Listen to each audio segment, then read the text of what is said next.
How Far Is It to Hollywood? By Bess Aldrich. Greta Garbo and Mae West sat on the back fence and swung their legs over the tops of the milkweeds and the boxes of empty tin cans. Greta was small and dark, with black hair cut like a boy's, and restless jack-in-the-box movements. Mae was fair and pleasantly plump, with a wide-eyed and innocent complacency that, if one were very critical, could justifiably be termed stodginess. Miss Garbo lived at the Brysons. In fact, she was known to Mr. and Mrs. Bryson, her sister Louise, the neighbors, teachers, and most of her playmates as Angie Bryson. Miss West lived at the Thomases. In fact, she was known to Mr. and Mrs. Thomas, her brother Bob, the neighbors, teachers, and most of her playmates as Emma Jo Thomas. To carry the statement still further, even to a truthful conclusion, it was only to Emma Jo that Angie was Greta Garbo. And inversely and frankly, it was only to Angie that Emma Jo was Mae West. A talented and wordy gentleman who once said, "The play's the thing," might almost have foreseen the coming of Emma Jo Thomas and Angie Bryson. The play was indeed the thing in life just now. The masquerading, personifying, emulating, whatever it was, it had been going on now for 3 weeks, and so completely had the two sunk their little girl personalities into character that once Angie, forgetting she was in school and so forced temporarily to abandon the pretending, had called Emma Jo by her name of Mae, to the mystification of her classmates and the red-faced mortification of Mrs. Garbo and West. In truth, the aforementioned school had become a decided nuisance of late, interfering as it did constantly with the making of Greta's elaborate costumes and Mae's jewelry. All day they toiled at the disagreeable tasks inflicted with humiliating regularity upon them by the exigencies of a public school system, until that magnificent release at 4 o'clock, when they could throw off the debasing shackles that bound them to a world of which they were no longer an integral or interested part. At that magic hour, they simply ceased to be such mundane creatures. Chrysalis-like, from the drab cocoon of school life, they would emerge and become the great Garbo and the popular Mae West, their minds, their hearts, their very souls sunk into character. And only those who understand a certain phase of imaginative childhood can comprehend how possible was this merging. So on this Thursday afternoon, the two actresses sat above the milkweeds and tomato cans and swung their legs. Although it was only Thursday afternoon, quite surprisingly, 3 whole days of freedom loomed before them. Almost unbelievably, there was to be no school the next day, for the pupils from nearby country schools were coming into town to take the county examinations, and the room constantly, if unwillingly, occupied by the Mrs. Garbo and West was the one happily chosen for the giving of the tests. Thursday afternoon, Friday, Saturday, Sunday. World without end. The lovely and strange interlude trailed on into infinity in the immensity of its length. Gratefulness for this unexpected intermission on the part of her who was known as Mae West was pathetically immeasurable, and all on account of problems. Now it must be known that Mae was the craven possessor of that complex known as dumbness in arithmetic. It was terrible. It was like unto a disease. The mere sight of a problem confused her. Anything beginning, "if a man," had the immediate effect of sending her into a mental lethargy. Reading she loved. Geography was interesting, language not so bad. But problems. Find the area of a farm. The teacher was forever writing on the board. It was so silly and so unnecessary to actual living. Men always knew the areas of their farms. Uncle Jasper had a farm, and he knew it was 160 acres, without any figuring. Cousin Mel's was 80 acres. He could tell you the minute you asked him. If a train goes so many miles an hour, how many miles is it to Denver? Angie's father was a conductor, and he could tell distances everywhere. You could hardly catch him on anything. When Emma Jo asked him that time how far it was to Denver and put down his answer by the problem, the teacher had said it wasn't right. It had shaken Emma Jo's faith in the teacher. After reading a problem through 2 or 3 times, Emma Jo's mind seemed to lapse into a form of coma. This was because she never had the slightest idea what to do first. Occasionally, when someone started her off on one, told her the initial step to take, she had sudden and unexplainable inspirations by which she was able to continue to the bitter end. It was due to these lucid, if infrequent, moments that she received any grade whatsoever. This time, the problems for Monday had been on the board. There were 2 of those impossible ones beginning, if a man, one almost equally bad, if a train leaves at, and the inevitable and silly, if a farm. But the worst of all was the last. If there are telegraph poles 100 feet apart from here to Hollywood, and there are 68,742 of them, in terms of miles, how far is it to Hollywood? That one was perfectly dreadful. The teacher must have made them up, too, for she had held no book in her hand when she wrote. How could she have thought up that last horrible one? Emma Jo could not know that the problem might have sprung from the same fountain as her own suppressed desires, for the teacher was very pretty. All she knew was that if you lived almost in the middle of the United States and the teacher made up a problem like that Hollywood one, the answer was sure to be composed of 4 or 5 figures. Emma Jo had brought the problems home. She always did. Even if the teacher said no one was to take them, Emma Jo managed to smuggle them home with all the slyness and finesse given to transporting anything of contraband nature. It is safe to say Emma Jo Thomas had bootlegged more problems than all the rest of the pupils put together. Sometimes her father helped her, sometimes her mother. Bob, once in a great while when he was home. Strangely enough, Bob, of the same flesh and blood, was working with figures for his living, as he was a bookkeeper in the State Bank at Hawkesbury. But whoever helped, it always resulted in that person becoming almost wholly the author and finisher of results. But now she put away the thought of the problems, as the Maid of Orleans might have thrust aside the thought of her doom. For was there not before her all of Thursday afternoon, Friday, Saturday, Sunday? It seemed so very long until Monday morning, until one must know with awful finality in terms of miles how far it was to Hollywood.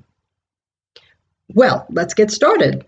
The restless and wholly imaginative Angie was desisting from her leg-swinging activities. All right, let's. The complacent and stodgy Emma Jo was assenting. They slipped across the tin-filled boxes and into the welcome vacancy of an unused yard. And it was as though they left their Thomas and Bryson skins hanging on the fence like 2 dull locusts, for suddenly they were the glamorous Garbo and the sumptuous West. The people who had moved away from this particular neighboring house 3 weeks before were really responsible for the present state of affairs in the lives of the 2 little girls. For since they had been donated a vacant house and yard, it followed that something must be done about it. Angie, with her natural Robinson Crusoe mind, followed by her Friday, in the pudgy form of Emma Jo, had been exploring the premises by the time the departing moving van had turned the corner. Everything had been securely locked, excepting the screen door to the back porch. In that haven, an almost unbelievable wealth had been found lying there before the naked eye and immediately available for use. Just dozens of movie magazines. Because Emma Jo's mother held a peculiar notion about Springs reading, Emma Jo had never seen enough of them in her life.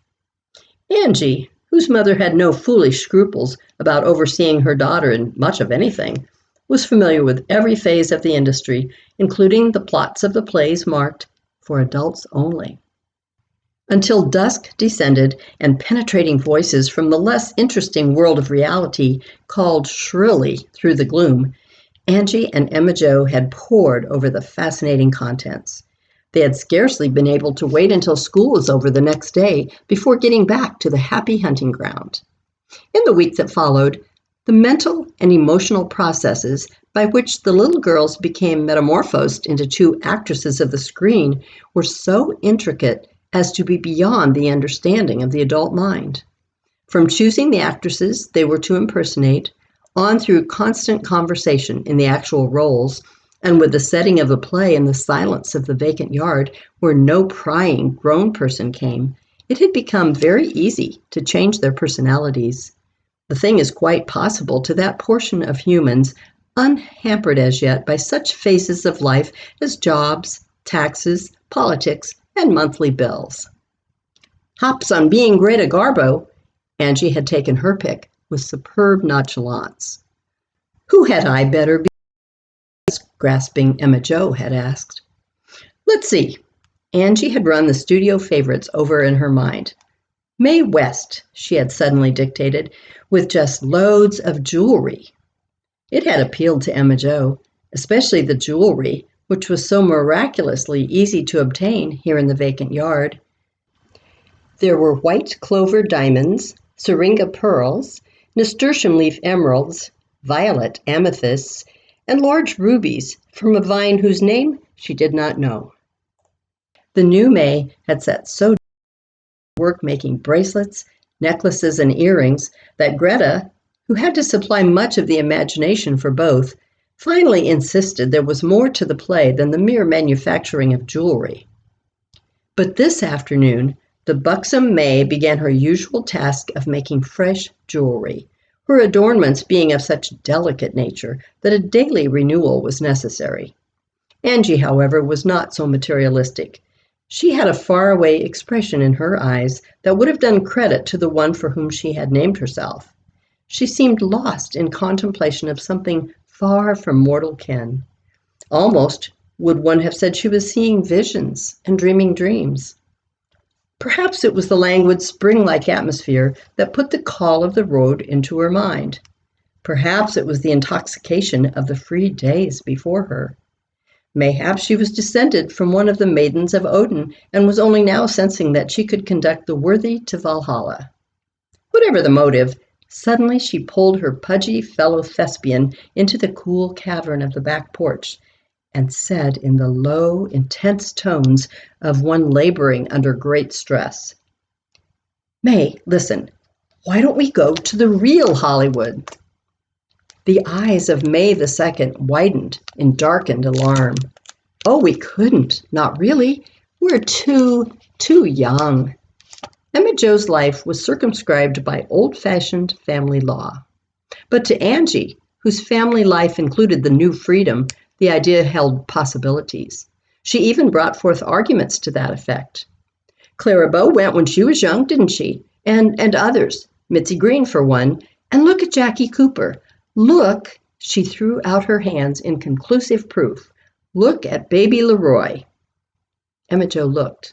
She had only to gaze at one of the 57 varieties of pictures pinned to the inside of the porch to see the gentleman who was much, much younger than herself. But how? Indeed, how? Aye, Angie, there's the rub. But Angie was made of initiative as well as imagination. We'll earn our way as we go. We'll start tomorrow. We'll take things to sell at each town. With some of the money we make, we'll buy more things to sell. Out there, we'll get into the pictures. Then we'll write back and send money to our folks. Emma Jo, wouldn't you like to send money to your folks? Remember, her voice dropped to a dramatic pitch, your father is going to lose his job. Emma Jo wilted under the accusation. Didn't she know it?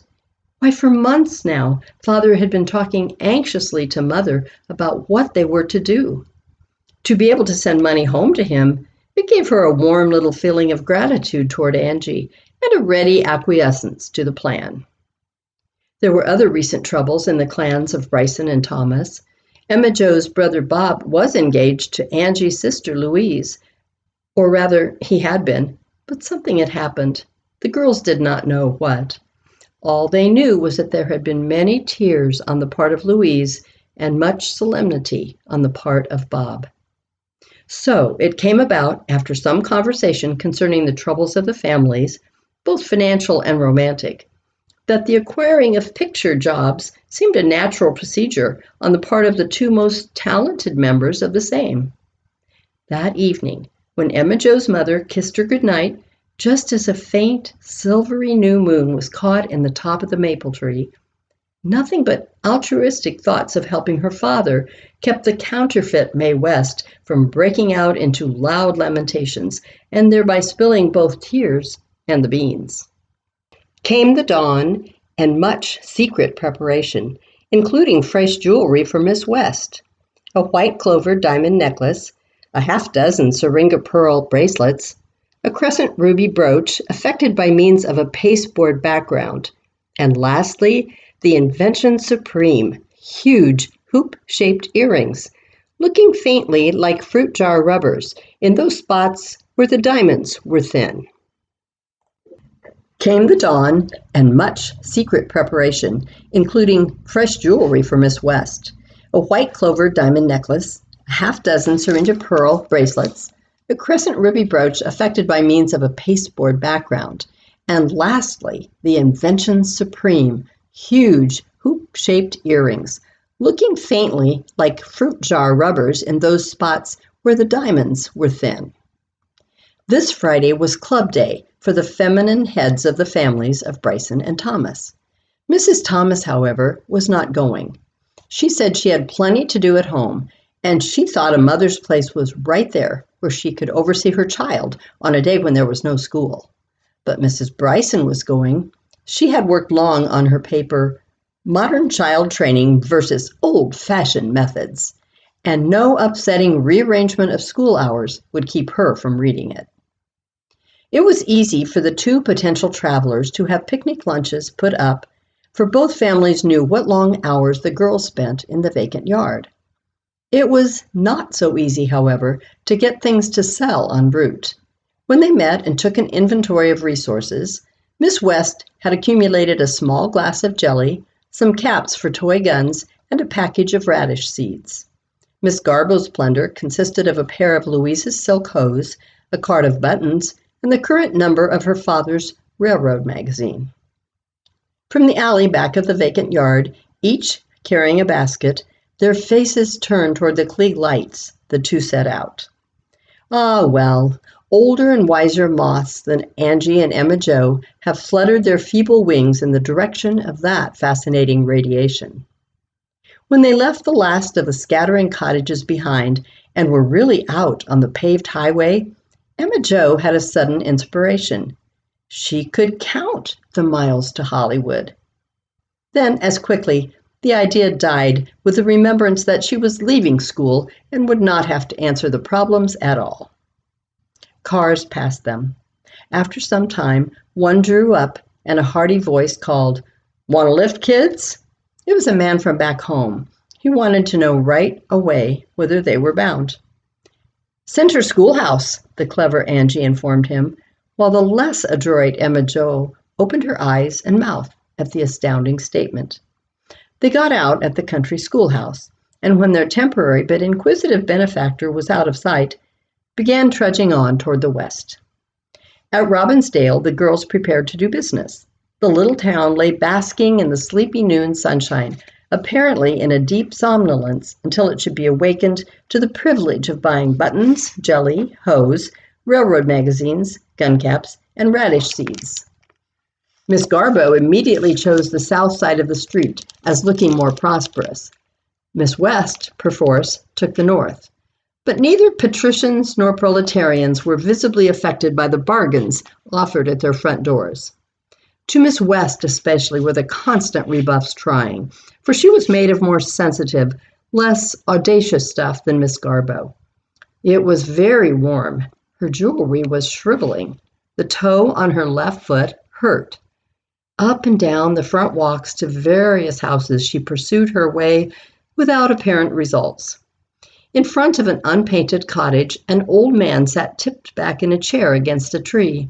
He was deaf, and Emma Jo had to shout about her wares. It embarrassed her exceedingly to be yelling about radish seeds, jelly, and gun caps. "Guns," he said. "Well now, I ain't shot a gun since the war." He dropped his chair down on its front legs, pointing a shaking old finger at her, and shouted, "What year was the Civil War? Quick now!" It was worse than problems. She said faintly, "I guess I'll be going now. Thank you," and fled precipitously. At the next house, a woman with a long face like a horse's came to the door. "Would you?" Emma Jo gulped at her Dobbin-like appearance. "Would you like to buy gun caps, jelly, or radish seeds?" The woman glared. "Have you got a license?" Emma Jo was frightened. Bob and Louise had been going to get a license before they quarreled. "I wasn't going to get married," she said faintly. "Well, I should hope not. Have you got a license to sell things in this town?" "No," said Emma Jo faintly. "Then you ought to be reported to the town council.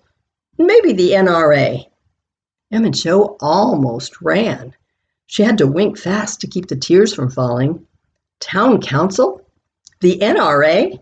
Her heart was beating violently. She looked behind her, half expecting to see the president or an NRA committee coming down the street. But there was no one but Angie, who was motioning to meet her over in the park. It was a crushed little Emma Jo who sought a shady seat to ease her hurting foot. Not so Angie. Angie was mad, through and through. She took it out on the town. She thought of a great many violent things to say about it and the inhabitants thereof. She said she would like to put the buttons in their food, plant radish seeds in their old park so radishes would grow up all over their old town and smother their flowers and grass. She was all for going right on out of the place as soon as they had eaten lunch. I wouldn't lower myself to sell them anything," she stated to her peddler partner. They ate their lunch and were well on their way to Hawkesbury by 2:00. Hawkesbury was larger. People would have more sense there, Angie said. But they must plan not to pass the bank where Bob worked. It was just possible Bob might not see eye to eye with them about this Western trip. It was getting warmer. Their baskets were bunglesome. Cars passed. They began to look wistfully after them. Some men in a big shining car must have noticed their longing looks, for the car slowed. There were 2 men in the front seat and 1 in the back. "Want a lift, girls?" they called. Strangely enough, it was Angie who hung back, Emma Jo who was ready to meet unknown people. It was such a nice-looking car, she thought, and the men were so well dressed. She even climbed in ahead of Angie. Her feet hurt, and it seemed providential to have the problem of transportation settled. There appeared to be some difference of opinion among the 3 whether or not it was a good idea to take them in. One man evidently did not like the plan. The one in the back seat was talkative. "Where you bound for, girls?" It was Emma Jo who volunteered, "Hollywood." "That's just where we are, too." He liked his own joke, it seemed. "All the way?" asked Emma Jo. "Sure. We've just signed for the pictures. We're to play Uncle Tom, Topsy, and Little Eva." And he laughed again. One of the 3 was surly. He swore at the talkative one, words that no Bryson or Thomas ever used. Angie, with her quick wits, was worried. But Emma Jo would have risked a great deal to ease her aching feet. They were getting into Hawkesbury now, and even the talkative one was getting silent and tense. "Please don't drive past the bank," Emma Jo said politely. "My brother works there, and he doesn't know I'm going away." One of the men glared at her. Angie said quickly, "We'll get out here, thanks." "Oh, no, you won't." The one in the back seat had changed too. He wasn't laughing anymore. He said in a low voice, "Yes, we're going by the bank. We're going into the bank." He uncovered a queer-looking gun and turned it toward them. "You're to do just as I say, sisters. When we come out, you're to be standing on the running board. Whichever one stirs off the running board, this guy at the wheel, he'll blow out her brains. Get me?" Angie, having attended more than one gangster picture, had got him long before his speech was ended. Emma Jo had too, now. She had found fault with her brains at problem time, but such as they were, she wished mightily to retain them. The car stopped in front of the State Bank of Hawkesbury, facing the long slope that led to the highway. The little girls stood on the running board, frightened and obedient, waiting for the thing to happen, the thing that Angie had long since sensed, that Emma Jo had never dreamed. The two men went into the bank, while the third kept the engine running, swearing under his breath. Soon they came tearing out with their guns up and threw some bags into the car. It started almost before they were in, down the hill toward the highway. The two little girls, one on each side, hung on tightly. The highway stretched straight before them. A mile beyond, to the left and right, several roads turned into the thick woods along the riverbank. The men were arguing excitedly about which turn was to be made on a woods road. Emma Jo thought she was in a nightmare. She would wake up soon and see the silver moon caught in the top of a maple. But no, she was on the running board of a car tearing madly down the highway.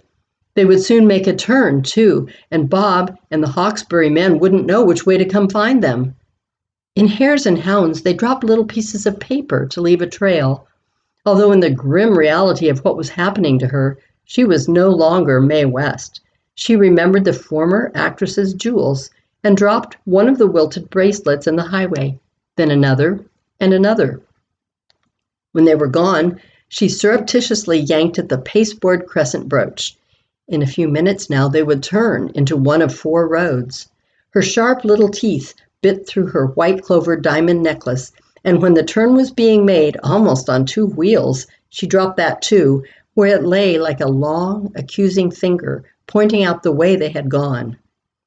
It was just at that moment that Mrs. Bryson, reading her club paper, was saying, "Children without complete freedom have no chance to develop their initiative," and wishing heartily her neighbor were there to hear. The girls could see a car standing down the woods road now.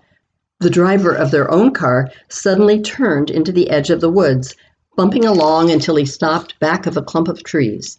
The men were out, tearing over to a car waiting at the side of the road. The talkative one said, "So long, kids. Give my love to Janet Gaynor." They were gone. The girls climbed down slowly from the running boards, looked at each other a moment with no words, peered out through the underbrush, and tiptoed out to the road. But soon other men were coming in cars from which guns bristled, so the two waited until all had gone by. Then they started back toward Hawkesbury. For reasons best known to themselves, neither mentioned going on to the coast.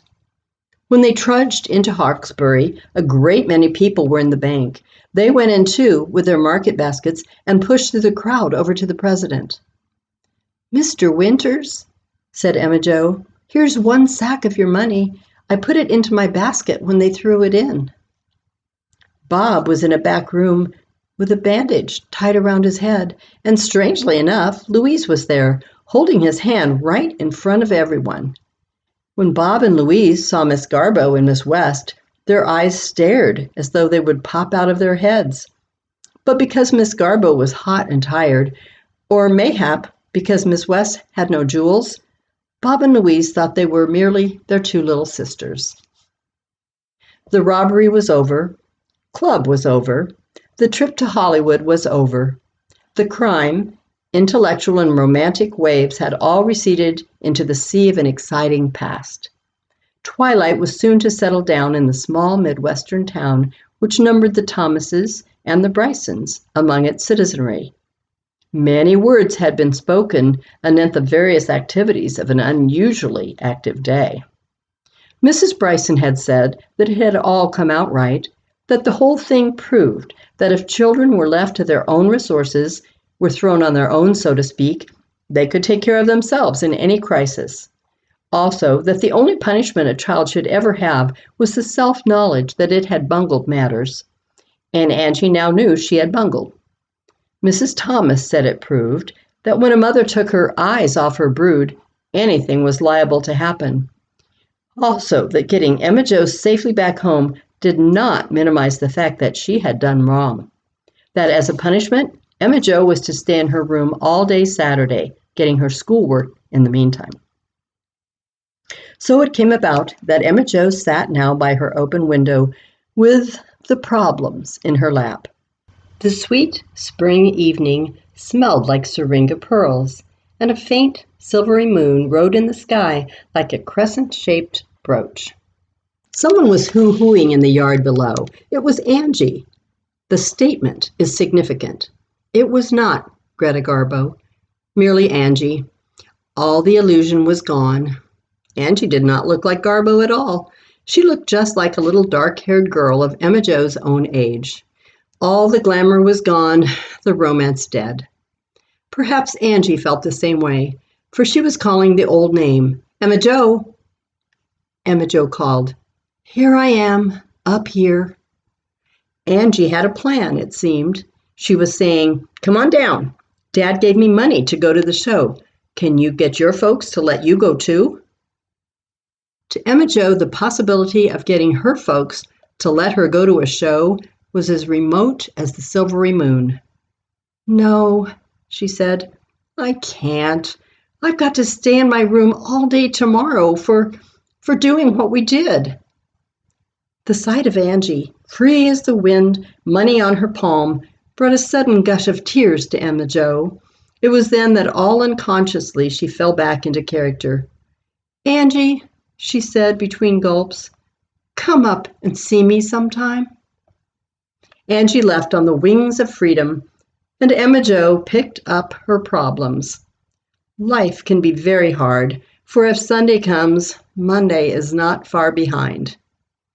She tried the two problems beginning, "if a man," then moved patiently on to, "if a train." Very soon, realizing there was no use in further endeavor, she tackled, "if a farm." She gave that up almost immediately and came then to the last. If there are telegraph poles 100 feet apart from here to Hollywood, and there are 68,742 of them, in terms of miles, how far is it to Hollywood? She read it through 3 times, looking at it with a dulling, lackluster eye. Miles, telegraph poles, feet. If someone would only tell her which one of them to start with. She experimented impartially with addition, subtraction, multiplication, and division, and when not one seemed to give satisfactory results, she succumbed to the mental lethargy which was stealing upon her. And under any circumstances, she comforted herself, the problem was not sensible. If you were going to Hollywood by train or airplane, the conductor or pilot could easily tell you how far it was. If you drove your own car, your speedometer would register it. And if you were not going at all, you didn't need to know. And she was not going.